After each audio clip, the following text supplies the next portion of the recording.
Gift TV నేను మీ anchor Fatima. YCP అధినేత జగన్మోహన్ రెడ్డి ఒక కీలక నిర్ణయం తీసుకున్నాడు. AP deputy CM Pawan Kalyan పల్లెత్తు మాట అనొద్దని క్యాడర్ కు లీడర్లకి స్ట్రిక్ట్ గా వార్నింగ్ ఇచ్చారు చంద్రబాబు. లోకేష్ ని ఎంతైనా విమర్శించవచ్చని, మంత్రులను మిగిలిన టీడీపీ నాయకులను ఎవరిని వదిలిపెట్టాల్సిన అవసరం లేదని, కానీ పవన్ కళ్యాణ్ జోలికి వెళ్లొద్దని అందరికి మౌఖికంగా ఆదేశాలు పంపించారు జగన్. పవన్ వ్యక్తిగత జీవితం గురించి అసలు మాట్లాడొద్దని కూడా చెప్పారట. ఒకప్పుడు జగన్ ప్రసంగం అంటే ఖచ్చితంగా పవన్ కళ్యాణ్ ని తిట్టాల్సిందే.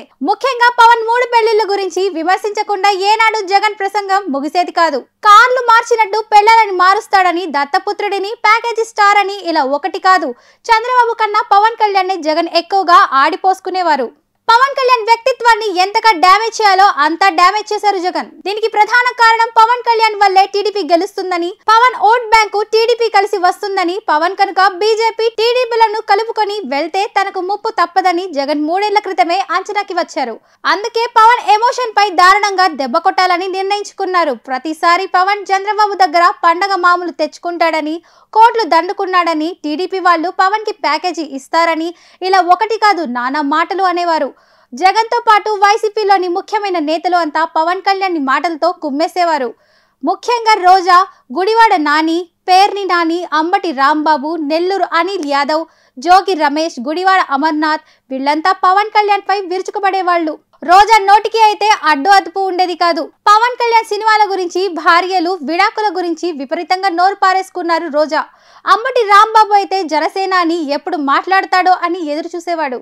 రాంబాబు తన 3 ఏళ్ల కాలాన్ని కేవలం పవన్ ని తిట్టడానికి ఉపయోగించాడు.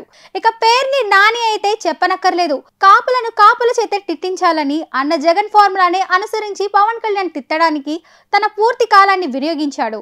చివరికి గుడివాడ అమర్నాథ్ లాంటి వాడు కూడా పవన్ కళ్యాణ్ నాతో సెల్ఫీ దిగాడు అని చెప్పుకొని పవర్ స్టార్ ని కించపరిచే ప్రయత్నం చేశాడు. వీటన్నిటి ఫలితమే వైసీపీ ఓటమి అని జగన్ ఆలస్యంగా గుర్తించాడు.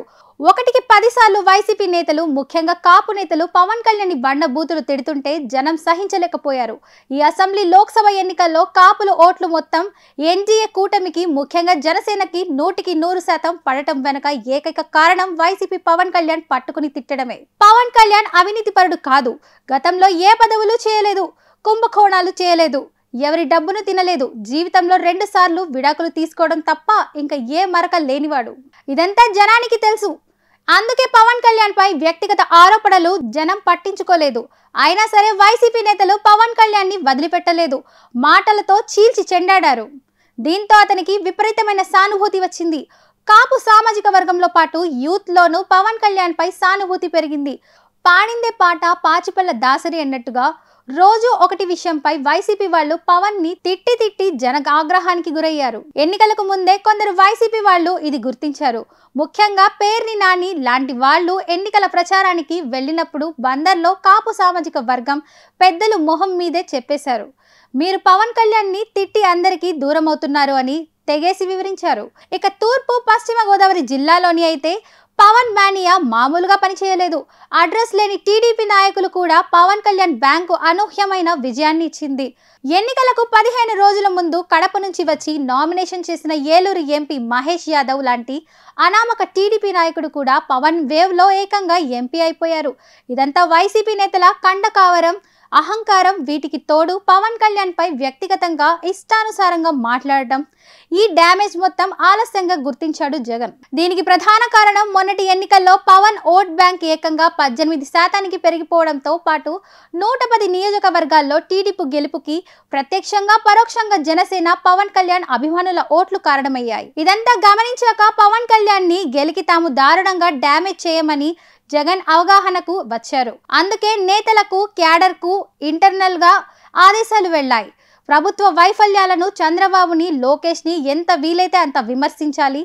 పవన్ కళ్యాణ్ ని మాత్రం సాధ్యమైనంత వరకు టచ్ చేయకుండా ఉండాలి.